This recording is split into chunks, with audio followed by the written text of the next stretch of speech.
क्या हम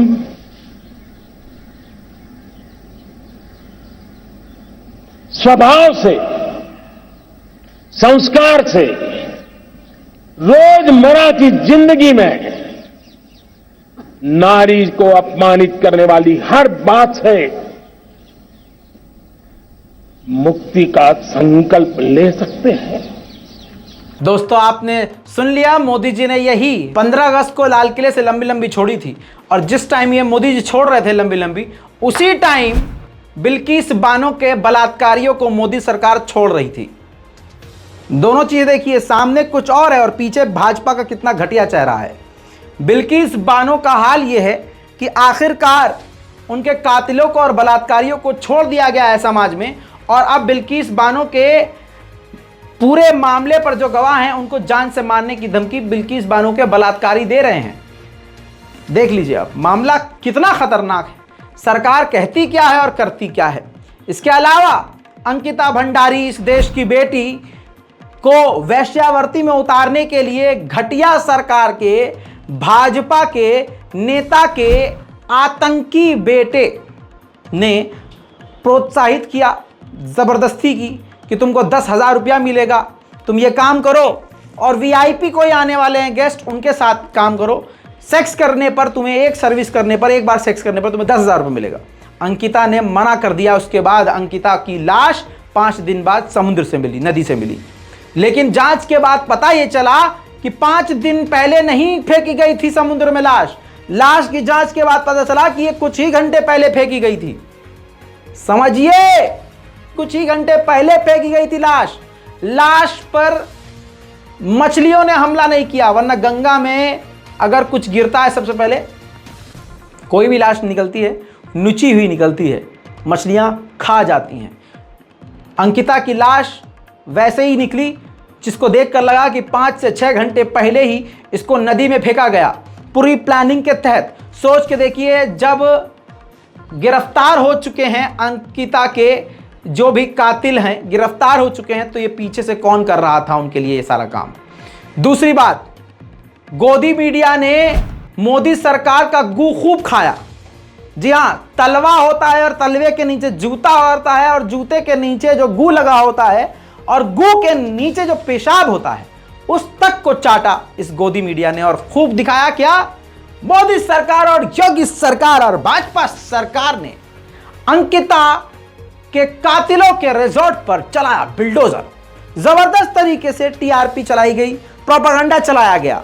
फिर सवाल यह उठा, अंकिता के माँ बाप ने, अंकिता के भाई ने और वहां के आम लोगों ने सवाल किया कि इसके अंदर सबूत थे, रिजॉर्ट के अंदर सबूत मिल सकते थे।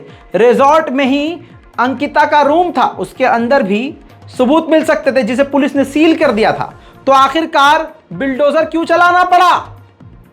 तब तक तो मोदी सरकार खुश हो रही थी, चलो हमारा बहुत बढ़िया नाम हो रहा है, इसमें भी हमको और वोट मिलेगा।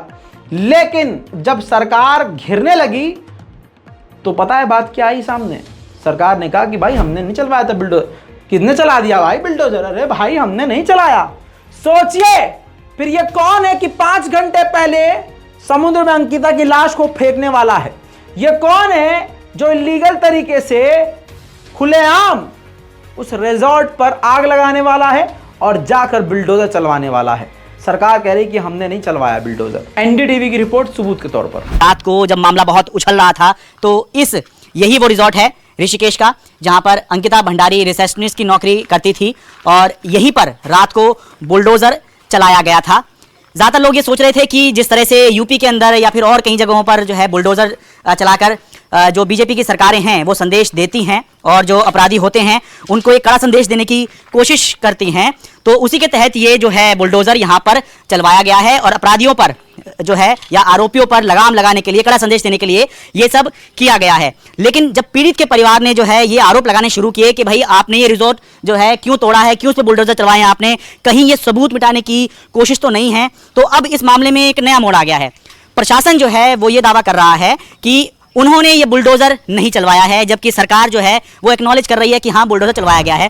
दोस्तों आपकी स्क्रीन पर देखिए, अंकिता सिंह का बड़ी मुश्किलों से परिवार राजी नहीं था, लेकिन अब जाकर अंतिम संस्कार किया गया। लेकिन पत्रकार अजीत सिंह राठी बड़ी जानकारी दे रहे हैं। बताते हैं कि अंकिता भंडारी के देह ने दिन भर इंतजार किया, मंत्री डॉक्टर धन सिंह रावत नहीं पहुंचे, लोकल एमएलए थे नहीं पहुंचे, जिम्मेदारी थी उनकी लेकिन नहीं पहुंचे। एसीएस होम राधा रटौरी और डीजीपी अशोक कुमार की जिम्मेदारी थी कि भीड़ को कार्रवाई करने का पूरा भरोसा दिलाए, लेकिन सोचिए सरकार के इन लोगों ने कोई आश्वासन नहीं दिया। माँ बाप राजी नहीं थे अंतिम संस्कार के लिए, कह रहे थे कि पहले हमें इंसाफ चाहिए, हमको रिपोर्ट चाहिए, पोस्टमार्टम रिपोर्ट, जिसको बदल दिया जाएगा। लेकिन न जाने कैसा प्रेशर और कहां कहां से फोन आया कि आखिर में देखिए, अंकिता हम शर्मिंदा हैं, तेरे कातिल जिंदा हैं। पौड़ी गढ़वाल के श्रीनगर स्थित शवगृह से एनआईटी घाट पर दी गई अग्नि, देश की बेटी बेमौत अंकिता मारी गई और कातिल इसके अभी जिंदा हैं। अंकिता मुसलमान लड़की नहीं थी, हिंदू थी, कातिल भाजपाई थे, संगी थे। अब कपिल मिश्रा जो पूरे देश को तोड़ने का काम करता है और हिंदुओं को बढ़ाने का काम करता है, वो आजकल गायब है। जो पल भर में करोड़ों रुपया इकट्ठा कर लेता है अपने इकोसिस्टम से, जो दंगा फैलाने वाला सिस्टम है, उससे हिंदुत्व के नाम पर पैसा इकट्ठा कर लेता है। सवाल यह है कि अब आप देखिए, हिंदू भाई ये देखें, हमारे इस देश के हिंदू भाई इस बात को समझे कि ये हिंदू संगठन सारे खामोश हैं, क्योंकि इसमें हिंदू मुसलमान एंगल नहीं है। अगर हिंदू मुसलमान एंगल होता और कातिल भाजपाई ना होता, अजी पूरे देश में बवाल छा रहा होता। मोदी सरकार के बड़े बड़े नेता ये इतना जबड़ा चीर कर चीख रहे होते, मुसलमानों को आतंकवादी कह रहे होते और किसी मस्जिद में आग लगा देते। ये होता और कपिल मिश्रा सामने आकर कहता कि हमने 1 करोड़ रुपये इकट्ठा कर लिया है, अब और पैसे की जरूरत है, हम सरकारी नौकरी दिलवाएंगे, ये करेंगे। देखिए ये सब इसलिए आपको समझाना जरूरी है कि ये इनका दोगलापन है। देखिए ना अब क्या हो रहा है, स्क्रीन पर देखिए दोस्तों। जब हमारी इस बेटी का, हमारी इस बहन का अंतिम संस्कार नहीं हुआ तो श्रीनगर गढ़वाल के मेडिकल कॉलेज में अंकिता भंडारी का शव रखा गया था। मेडिकल कॉलेज के सामने बद्रीनाथ हाईवे पर लोगों ने चक्का जाम कर दिया था। लोगों की मांग यह थी कि पोस्टमार्टम रिपोर्ट सार्वजनिक की जाए और पीड़ित परिवार को 1 करोड़ रुपया मुआवजा दिया जाए। लेकिन आपको पता है कि होगा कुछ नहीं, क्योंकि ये मोदी सरकार है। एमएलए खरीदने हैं, इनको तो पैसा बटोरना है भाई, पैसा दे नहीं सकते किसी को। गजब बेइज्जती है। मोर्चरी में जब अंकिता भंडारी की लाश रखी थी तो उनके आसपास के मोहल्ले के लोगों ने, इलाके के लोगों ने, लड़कियों ने वहां जाकर एक गीत गाया, ओरी चिड़ैया। सुनिए। अंबर से चुन के अंगना में फिर आ जा रे, ओरी चिड़ैया नन्ही सी चिड़िया अंगना में फिर आ जा रे, हमने तुझे पे हजारों सितम है किए, हमने तुझे पे जहां भर जुल्म किए, हमने सोचा नहीं तू जो उड़ जाएगी, ये जमीन तेरे बिन सुनी रह जाएगी, किसके दम पे सजेगा मेरा अंगना, ओरी चिड़ैया नन्ही सी चिड़िया अंगना में फिर। वहीं दोस्तों सबूत देखिए कितना बड़ा खेल चल रहा है। जल्दबाजी में अंकिता के कमरे पर चलाया बिल्डोजर, पुलिस ने किया था कमरा सील, सबूत मिटने की आशंका, कमरे में बिखरा पड़ा है सामान और मलबा, अब आसान नहीं सबूत जुटाना। सवाल वही है दोस्तों, ये किसको बचाने के लिए गैरकानूनी तरीके से किसने बिल्डोजर चलवाया? चलवाया तो उन्हीं ने ही है, लेकिन अब अपना नाम नहीं चाह रहे हैं। इतना ही नहीं दोस्तों, इस बेटी बचाओ बेटी पढ़ाओ का नारा देने वाली भाजपा पार्टी में काम करने वाले भाजपाई घटिया इंसान के बेटे के इस रिजॉर्ट से पहले भी प्रियंका नाम की लड़की गायब हो चुकी है। रिपोर्ट्स ऐसी आ रही हैं इसी वजह से कई सारे सबूत इस रिजॉर्ट में मिलते।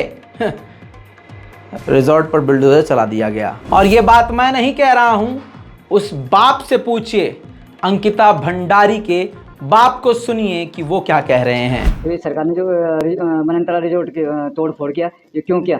क्योंकि वहाँ तो अनेक सबूत मिलते हैं वहाँ से। तो एक तो ये मेरी मांग है। तो दूसरी मांग है कि लड़की का देह संस्कार तभी होगा जब लड़की का पोस्टमार्टम रिपोर्ट पूरी फाइनल रिपोर्ट मिलेगी। तीसरी बात, दोषियों को जल्दी से जल्दी फास्ट ट्रैक में सजा। दोस्तों इसी के साथ आपको बता दूं कि जिन महिलाओं ने अंकिता भंडारी का शव देखा, उन्होंने बड़ी जानकारी दी। उन्होंने बताया कि जो लाश थी वो फूली हुई नहीं थी। 5 दिन तक शव बैराज में पड़ा रहा और फिर फूला हुआ ना हो, ये एक बड़ा सवाल है। महिलाओं ने यह भी बताया कि शरीर पर कई जगह अंकिता के जख्म थे और दांत भी एक टूटा हुआ था। सबसे बड़ी और खास बात यह है कि शव के किसी भी हिस्से को मछलियों ने नहीं खाया था। जैसा कि मैं पहले बता चुका हूं कि कोई भी शव समुद्र में, गंगा में गिरता है तो सबसे पहले झपट्टा मछलियां ही मारती हैं, लेकिन यहाँ अंकिता के मामले में अंकिता का शव बिल्कुल सही सलामत था। जिन डॉक्टरों ने, कहा जा रहा है, एम्स में अंकिता के शव को देखा, उन्होंने बताया कि 5 दिन तक वो समुद्र में नहीं थी लाश। उनके साथ 5 दिन तक उस लड़की के साथ कई तरह की गलत हरकत की गई, जुल्म ढाया गया और कुछ ही घंटे पहले समुद्र में फेंका गया था। दोस्तों आप सोच लें, तस्वीर है मेरे पास समुद्र से निकालते हुए। मैंने अपनी आंखों से देखा है कि जिस्म पे कहीं दाग नहीं है, जिस्म पे कहीं चोट नहीं है, जिस्म पे कहीं मछलियों ने नोचा नहीं है और जिस्म फूला हुआ नहीं है।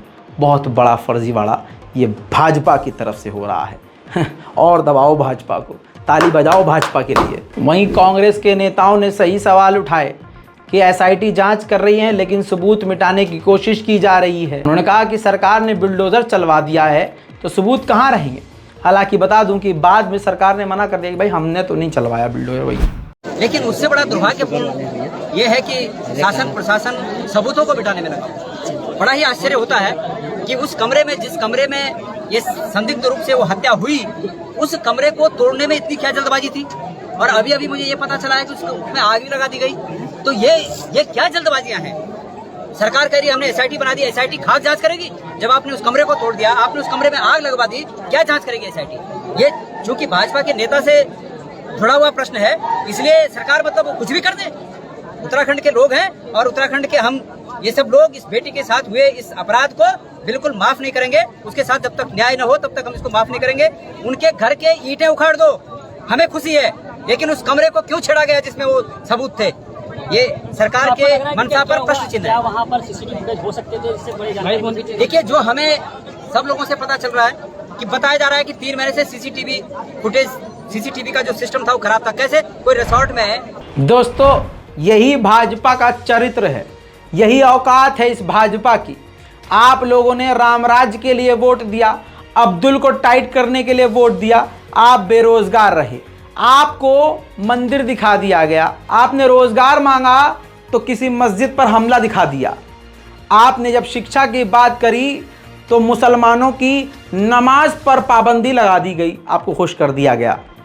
जब आपने नौकरी की बात करी, जब आपने महंगाई की बात करी, तो हिंदुत्व के जुलूस में मस्जिदों के आगे भड़काऊ नारेबाजी दिखाकर आपको शांत कर दिया गया। इसी तरह से जब आपने मुद्दों की बात करी, हिंदू समाज के लोगों ने जब भूख की बात करी, पेट की बात करी, पेट्रोल की बात करी, तो दोस्तों उस वक्त हिंदू मुसलमान फिर से कर दिया गया। इसके बाद अब हाल यह है कि आग लग चुकी है, सभी के घर जद में आ रहे हैं, क्योंकि यहाँ पर सिर्फ मुल्लों का मकान नहीं है। अब आप देख लीजिए हमारी बहन अंकिता के साथ क्या हुआ। लेकिन क्या आपको पता है कि भाजपा का चरित्र ही यही है? कुछ वक्त पहले की खबर बता रहा हूँ, 3 महीना नहीं हुआ इस खबर को। स्क्रीन पर देखिए, इस आतंकवादी को देखिए।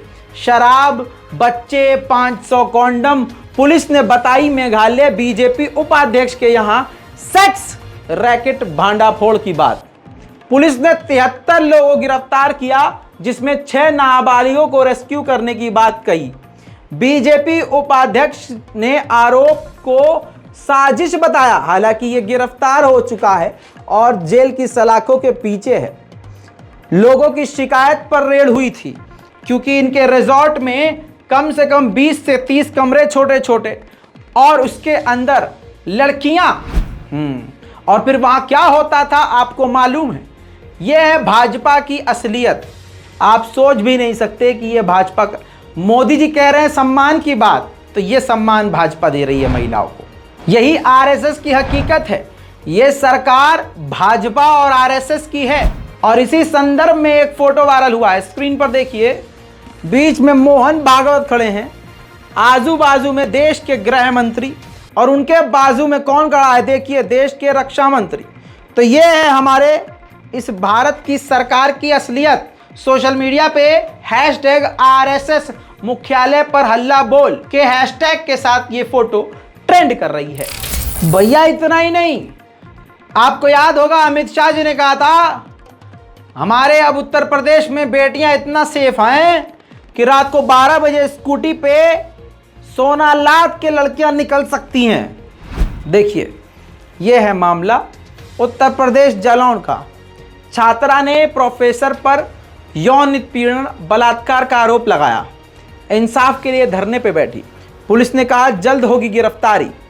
सोच के देखिए, लड़की को सड़क पर धरना देना पड़ रहा है कि उसके साथ बलात्कार जिसने किया उसको गिरफ्तार किया जा सके। जानकारी के लिए बता दूं कि बलात्कार सहने वाली लड़की हिंदू है, बलात्कार करने वाला प्रोफेसर हिंदू है। मुसलमान होता तो बहुत जोर की शोर मचाया जाता। यह है भाजपा और गोदी मीडिया की औकात। मामला यहां नहीं रुकता है, अभी और सुनिए। बीजेपी नेता सोनाली फोगाट को कौन नहीं जानता। सोशल मीडिया से जबरदस्त तरीके से वायरल हुई, बीजेपी में शामिल हुई और उसके बाद इनको ड्रग और नशे में चूर करके इनको कत्ल कर दिया गया, ऐसा आरोप है। परिवार का आरोप अब यह है कि बीजेपी नेता कुलदीप बिश्नोई ने करवाई सोनाली फोगाट की हत्या। खाप नेता से मांगी सफाई। दोस्तों कुछ चीजें पढ़ के बता देता हूं। बीजेपी नेता सोनाली फोगाट के भाई रिंकू ढाका ने बीजेपी नेता कुलदीप बिश्नोई पर अपनी बहन की हत्या का आरोप लगाया है। हिसार में बुलाई गई सर्व खाप महापंचायत में रिंकू ढाका ने आरोप लगाया है कि अब खाप पंचायत ने कुलदीप बिश्नोई से खाप के सामने अपना पक्ष रखने को कहा है। सोनाली के भाई ने कहा कि मैंने अपने एक परिचित को अस्पताल भेजा था और हत्या के आरोपियों में से एक सुधीर सागवान से पूछताछ की थी। क्या उस व्यक्ति को कुलदीप ने भेजा था? सोनाली की मौत के बाद हमने उसे बुलाया और अस्पताल पहुंचा। सोनाली के भाई ने आगे कहा कि जब वह वहां पहुंचा तो सुधीर सागवान उससे मिला और पूछा कि वह वहां कैसे है। उसने कहा कि वह हिसार का है, तो सुधीर ने तुरंत पूछ लिया कि क्या कुलदीप ने उसे भेजा है। उसने कुछ जवाब नहीं दिया, लेकिन कार में सुधीर ने फिर वही सवाल पूछा। खाप पंचायत के प्रवक्ता संदीप भारती ने कहा कि परिवार ने सीधे आरोप लगाया है कि बीजेपी नेता कुलदीप बिश्नोई इस हत्या में शामिल है। खाप भी ये मानती है कि कुलदीप हत्या की साजिश में शामिल है और उन्होंने पुलिस की जांच गुमराह करने की कोशिश की है। बहरहाल ये भी देख लीजिए कि भाजपा की नेता को भाजपा के नेता ही कत्ल करवा रहे हैं। अब यहाँ पर कोई जय श्री राम का नारा नहीं लगाएगा, अब यहाँ पर कोई रैली नहीं निकालेगा, अब हिंदुत्व खतरे में नहीं पड़ेगा। हिंदू को अब जागने की जरूरत नहीं है। लग चुकी है आग, आ रहे हैं सभी घर जद में। यहां पर सिर्फ मुसलमान का मका थोड़ी है। दोस्तों यहां पर नहीं, अभी और आगे बढ़ेंगे। मैं आपको दिखाऊंगा कि मोदी सरकार कहती क्या है और करती क्या है। अब आते हैं योगी सरकार पर। भक्तों को बहुत अच्छा लगता है, भक्तों ने तो अब योगी जी को भगवान मान लिया है ना। तो देखिए भगवान की सरकार में क्या हो रहा है। बोलने से पहले ही प्रूफ लगा दूंगा ताकि भक्तों के मुंह पर ताज़ा पेशाब पड़ जाए। ये देखिए, लो बेटा पेशाब की छींटे तुम्हारे मुंह पर। अमर उजाला की खबर है, महिला सिपाही ने आत्महत्या की कोशिश की, एसएसपी कार्यालय में खुद को आग लगाई, मुंशी पर छेड़छाड़ का आरोप। बदायूं में योगी सरकार में बदायूं की महिला सिपाही ने आत्महत्या का प्रयास किया। पीड़ित महिला सिपाही जिले के उड़ानी थाने में तैनात थी। 2 दिन पहले उसका मुंशी के साथ विवाद हो गया, जिसका एक ऑडियो भी वायरल हुआ है। खैर वो ऑडियो मैं आपको नहीं सुनाऊंगा, लेकिन समझ लीजिए मामला क्या है। बदायूं में एसएसपी कार्यालय में शुक्रवार को एक महिला सिपाही ने आत्महत्या की कोशिश की। उसकी तहरीर पर मुंशी के खिलाफ छेड़छाड़ की एफआईआर कर दी गई है। बताया जा रहा है कि महिला सिपाही उजानी कोतवाली में तैनात थी। 2 दिन पहले उसकी मुंशी से हाथापाई हो गई थी।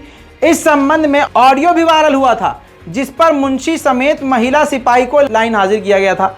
बताया जा रहा है कि शुक्रवार को महिला सिपाही वर्दी में स्कूटी लेकर एसएसपी कार्यालय आई और उसने पेट्रोल डालकर आत्महत्या की कोशिश की। गनीमत रही कि वहां मौजूद सिपाहियों ने उसे बचा लिया।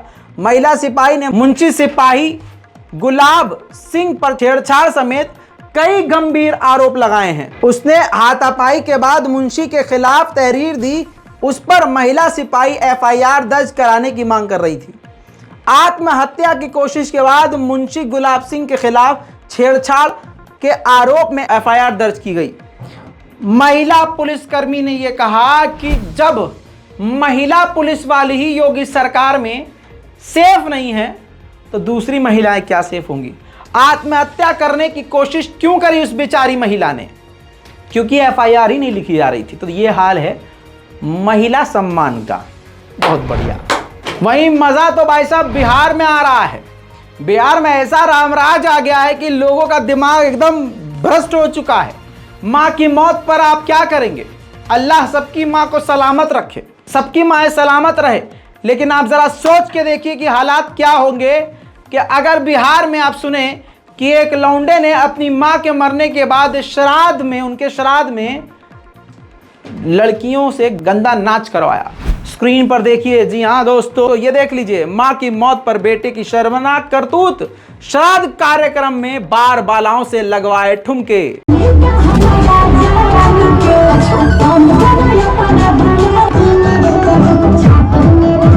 आमतौर पर समाज में कहा जाता है कि अगर किसी के माता पिता की मौत हो जाती है तो उसके जो परिवार के लोग हैं या उसका। वहीं पर गोदी मीडिया की एक पत्रकार की शायद थोड़ी सी पेमेंट लेट हो गई, जिस पर भाजपा के प्रवक्ता को जबरदस्त तरीके से लपेटा। मैं इस काम के लिए अंजना ओम मोदी मतलब अंजना ओम कश्यप को सलाम करता हूं और कहता हूं अपनी बहन कह के कि सच में अगर तुम पत्रकार हो बहन तो इसी तरह से सवाल खड़े करो, क्योंकि तुम्हारा काम ही यही है। देर आए दुरुस्त आए और उम्मीद करते हैं तुम सही इसी रास्ते पर रहो। बीजेपी के प्रवक्ता से साफ साफ 5 बार पूछा बिल्किस बानो के बलात्कारी जेल कब जाएंगे? बानो के बलात्कारियों को जेल में कब वापस भेजेंगे? जितने लोग मेरे सवाल के समर्थन में हैं उठ जाइए अपनी कुर्सी पर। बिल्किस बानो के बलात्कारी कब जेल में वापस जाएंगे? आप पहले ये सवाल का गौरव जी, बिल्किस बानो के बलात्कारी कब जेल में जाएंगे? ये गलत नहीं है सर। आप बोल ली। 5वीं बात पूछ रही हूँ आपसे। और ये सारे बच्चे मेरी बात सुनिए, मेरी आवाज मत दबाइए सर, मेरी आवाज मत दबाइए। बिल्किस बानो के बलात्कारी कब जेल में वापस जाएंगे? कि 1984 के जो दंगाई थे वो कांग्रेस पार्टी में है, वो बिल्किस बानो इसका उत्तर नहीं देना के बलात्कारी कब जेल वापस इसका उत्तर जाएंगे? एक मिनट चुप हो जाइए अंजना जी। जब नहीं डांटिए मत सर। आप खड़ा मैं डांटूंगा। डांट रहे हैं, चुप हो जाइए। क्या होता है? बिल्किस बानो के बलात्कारी कब जेल वापस जाएंगे? कृपया करके। ठीक है, हो गया सर। टाइटलर का पेपर देख लिया हमने। क्यों? ये कुछ भी नहीं है। नहीं बहुत कुछ है, बहुत कुछ है। 84 पर जब जब चर्चा होती है तब तब सवाल इस पर पूछा जाता है। 84 पे चर्चा की बात नहीं है। अरे सर वो तो पार्टी में लेकर आए, आप तो बलात्कारियों को जेल से बाहर ले आए। मेरी डिबेट जो है आपसे नहीं है अंजना जी, मैं आपसे एक बात लेकिन मैं ये प्रश्न तो पूछ रही हूँ ना मैं सर, दूंगा और मैं चाहती हूँ कि देश के हुक्मरानों तक सर्वोच्च पद पर बैठ। दोस्तों इसी के साथ आपको अब तक ये समझ में आ गया होगा कि अगर हिंदू कातिल हो तो गोदी मीडिया खामोश रहेगा, और अगर एक चोर मुसलमान निकल जाए तो उसको आतंकवादी बता दिया जाएगा और हिंदू समाज सड़कों पर आ जाएगा, संघी समाज सड़कों पर आ जाएगा और बेगुनाह मुसलमानों को कत्ल करने की बात करने लगेगा। ऐसे बड़े बड़े संगठन फॉरेन प्रोग्राम ऑर्गेनाइज करेंगे और मुसलमानों को, इस्लाम को, मजहब को, हुजूर पाक सल्लल्लाहु अलैहि वसल्लम को निशाने पर लेना शुरू कर देंगे। इसी बीच में आपको यह भी पता होगा कि लव जिहाद के नाम पर मुसलमानों के खिलाफ एक बड़ा कानून बनाया गया, जिसका इस्तेमाल भी सिर्फ मुसलमानों के कत्ल के लिए किया जाता है। अब आपको बताऊं कि अगर कोई मुसलमान लड़का किसी हिंदू लड़की से प्यार करे, शादी करे, जो कि मेरी नज़र में बहुत ही घटिया है, वो लौंडा और वो लौंडिया ही गलत है, मुस्लिम लड़की और मुस्लिम लड़के ही गलत है, जो वो मुसलमान ही नहीं मानता मैं उनको जो दूसरे धर्म में चले जाएं। मैं नहीं मानता भाई, सीधी बात। जब इस्लाम में हम मुसलमानों में पढ़े लिखे परिवार मौजूद हैं, इतना बड़ा मुस्लिम समाज मौजूद है, तो आपको कहीं और जाने की क्या ज़रूरत है? भाई प्यार अंधा होता है, लेकिन इतना भी अंधा नहीं होता कि ससुरो तुम्हें धर्म का पता ना चले कि नजिस आदमी से शादी करो या नजिस औरत से शादी कर रहे हो, जो हमेशा से बचपन से अब तक नजिस रहे हैं। खैर, अब सुनिए मामला क्या है। मामला यह है कि लव जिहाद का मामला बनाया जाता है मुसलमानों के खिलाफ, लेकिन असल में लव जिहाद हिंदू समाज खेल रहा है, संघी समाज खेल रहा है। इस खबर को जो मैं बताने जा रहा हूं, क्योंकि कातिल हिंदू समाज का है, तो इसको गोदी मीडिया दिखा नहीं रहा है। स्क्रीन पर देखिए, शक के आधार पर इशरत से बनी, इशरत नाम की लड़की थी, इशरत से सोनी बन गई। पति पुष्पेंद्र ने बेरहमी से कत्ल कर दिया अपने भाई और दोस्त के साथ मिलकर। ये इशरत जो है लखनऊ की रहने वाली है। रिपोर्ट बहुत लंबी है, जल्दी जल्दी सुनिए। इशरत को पुष्पेंद्र से प्यार हो जाता है, क्योंकि जिस जिम का ये ट्रेनर था, उस जिम में वो लड़की इशरत जाती थी।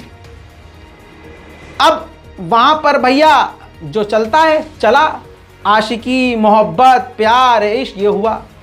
फिर मॉडल बनने के लिए पुष्पेंद्र मुंबई चला गया, इशरत पीछे पीछे वो भी चली गई मुंबई। मुंबई जाने के बाद इशरत जो है, इशरत से सोनी बन गई और धर्म परिवर्तन करवा दिया गया उस पुष्पेंद्र, उसके पति के द्वारा, और आर्य समाज में उसने शादी कर ली। और उसके बाद जब कोरोना आया तो वापस लखनऊ आ गए।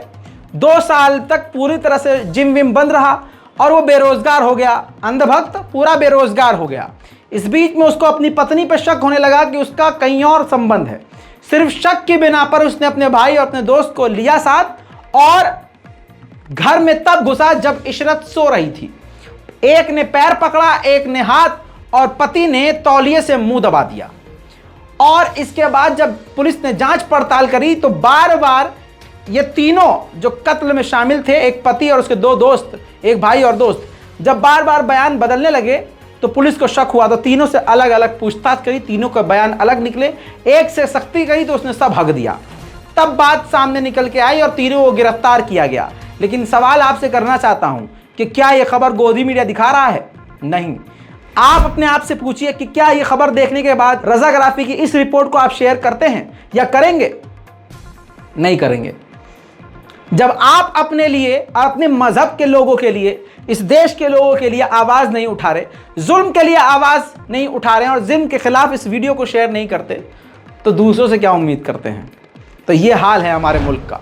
मुसलमान समाज की लड़कियां हो या लड़के, जो जवान नौजवान हैं, वो इतनी जल्दी भटक रहे हैं कि आप क्या ही कहें। और भटक इसलिए रहे हैं क्योंकि आपने, आपके माँ बाप ने, हमने कुरान की तालीम नहीं दी, बचपन में उनको इस्लाम नहीं समझाया, दीन नहीं समझाया। इसी वजह से आज ऐसी ऐसी खबरें आ रही हैं। स्क्रीन पर देखिए, ये जो लड़की है इसका नाम रुबीना है, नाम बदलकर ये पुष्पा बन चुकी है। और इसने बताया कि 1 हफ्ता पहले शोएब नाम के इसके पति ने 3 तलाक दे दिया था और घर से निकाल दिया था, जिसके बाद इसने हिंदू धर्म के एक लड़के से ब्याह कर लिया। जी हाँ, हिंदू लड़के से ब्याह कर लिया और इसकी खूब वाहवाही की जा रही है।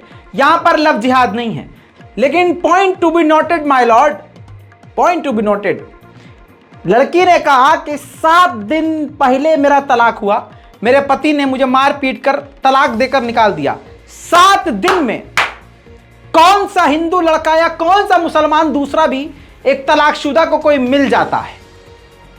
तो इसकी जांच होनी चाहिए कि क्या पति ने इसी चक्कर में तो नहीं मारा था कि इसका चक्कर इस लौंडे से चल रहा था, वरना 7 दिन में तलाक हो जाए और 7वें दिन शादी कर ले। तवज्जो है आपकी? समझ रहे हो बात की गहराई? तो भाई कोई ये पूछे इस लड़की के पूर्व पति से कि भाई साहब तुमने क्यों मारा, तब बात निकल के आएगी ना कि हाँ, गैर मजहब लड़के से शादीशुदा होने के बाद भी ये गुलछर्रे उड़ा रही थी दीदी, तो हमने दे दिया इनको तलाक, तभी तो 7 दिन में शादी कर ली। बहरहाल अब देखते हैं ये कब तक जिएंगी, क्योंकि हिंदू समाज में तो यही हो रहा है आजकल। इससे पहले की खबर में आपने देखा, कुछ दिन बाद जो है, हाँ, क्योंकि पुण्य माना जा रहा है, नरसिंहानंद सरस्वती जैसे गुरुओं की वजह से मुसलमानों का कत्ल पुण्य माना जा रहा है। क्या आपने अगर किसी मुसलमान को परेशान किया, इन जिहादियों के साथ आपने घटिया सलूक किया, तभी आप हिंदू कहलाओगे, वरना आप काहे के हिंदू। ये ऐसा समाज बना दिया गया है, आप मानो या मत मानो। ये बात बहुत अच्छे से आम आदमी पार्टी के नेता संजय सिंह समझा रहे हैं कि मोदी सरकार ने सिर्फ हिंदू मुसलमान किया है और हमको बांटा है। देखिए, अरविंद केजरीवाल ने इनकी हिंदू मुसलमान की दुकान बंद की। इनके यहां कोई काम करने की जरूरत नहीं इनको। इन बेईमानों ने सिर्फ एक फार्मूला सीखा है, कहते हैं नौजवानों हम तुमको नौकरी नहीं देंगे, नौकरी मांगोगे तो लाठियों से पिटवाएंगे, जेल में भी डालेंगे, लेकिन वोट बीजेपी को देना क्योंकि हम मुसलमानों को ठीक कर रहे हैं। कहते नहीं कहते हैं, बताओ, कहते नहीं कहते हैं? ये बेईमान कहते हैं किसान भाइयों तुमको फसल का दाम नहीं देंगे, कर्ज के बोझ के तले आत्महत्या कर लेना, लेकिन वोट बीजेपी को देना क्योंकि हम मुसलमानों को ठीक कर रहे हैं। माताओं बहनों, महंगाई से भले ही तुम्हारा चील चूड़ा न जले, माताओं बहनों भले ही तुम महंगाई के नीचे बर्बाद हो जाना, लेकिन वोट बीजेपी को देना क्योंकि हम मुसलमानों को ठीक कर रहे हैं। व्यापारी भाइयों मक्खी मारते रहना, भले ही तुम्हारा व्यापार बर्बाद हो जाए, लेकिन वोट बीजेपी को देना क्योंकि हम मुसलमानों को। हिंदुस्तान के लोगों, हम तुम्हारी रेल बेचेंगे, तुम्हारी सेल बेचेंगे, तुम्हारा कोल इंडिया बेचेंगे, तुम्हारी सड़कें बेचेंगे, बिजली बेचेंगे, पानी बेचेंगे, LIC बेचेंगे, बैंक बेचेंगे, पूरा हिंदुस्तान बेचेंगे, लेकिन वोट बीजेपी को देना क्योंकि हम मुसलमानों को। गलत तो नहीं कह रहा हूं? जोर से बोलिए। मुसलमानों को ठीक करते करते पूरे मुल्क को बेईमानों ने बर्बाद कर दिया, पूरे मुल्क को बर्बाद कर दिया। इसलिए हम नारा लगाते हैं आम आदमी पार्टी वाले, हिंदू मुस्लिम सिख ईसाई, हिंदू मुस्लिम सिख ईसाई, हिंदू मुस्लिम। बहरहाल आप सभी लोगों से गुजारिश है कि हिंदू मुसलमान में मत बंटिए, देश को टुकड़ों टुकड़ों में मत बंटने दीजिए, क्योंकि आरएसएस और बीजेपी का यही एजेंडा है, अंधभक्तों का यही एजेंडा है। दोगलापन परवरदिगार ने, ईश्वर ने, भगवान ने इनका सामने ला दिया है। आज हालात ऐसे बना दिए हैं परवरदिगार ने कि आप अपनी आंखों से देख लो कि आपके ही भगवान श्री राम ने फर्क आपके सामने रख दिया है। समाज में पहचानिए कि कौन कैसा है। अपने धर्म पर, हिंदू भाइयों से कहना चाह रहा हूं, अपने धर्म का गंदा इस्तेमाल मत होने दो। गंदे लोगों को भगवान श्री राम का पवित्र नाम इस्तेमाल मत करने दो। अपने धर्म का राजनीतिकरण मत होने दो। मैं हूं रजा, आप देख रहे थे रजाग्राफी। जय हिंद।